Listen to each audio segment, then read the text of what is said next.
महाराज या अभंगातनं म्हणतात की मला कोणीतरी माझ्या विठ्ठलाचे माझ्या हरीचे तुम्ही दर्शन घडवून द्या. मग काय म्हणतात बघूया. नका घालू दूध ज्यामध्ये सार, ताकाचे उपकार तरी करा.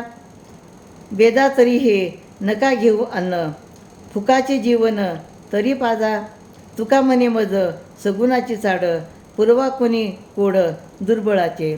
तर तुम्हाला तुमच्याजवळ दूध आहे ज्यामध्ये सर्व सार आहे, असे दूध नसेल तर द्यायचे तर देऊ नका, पण निदान ताक देऊन तरी माझ्यावर थोडे तरी उपकार करा. अहो अन्न देत नाही तर देऊ नका, पण निदान पाणी तरी पाजा. तुकाराम महाराज म्हणतात मला या सगुण रूपाची चाड म्हणजे आवड आहे, तरी मला कोणीतरी हरीचे दर्शन घडवा. एवढी कोणीतरी माझी दुर्बळाची इच्छा पूर्ण करा.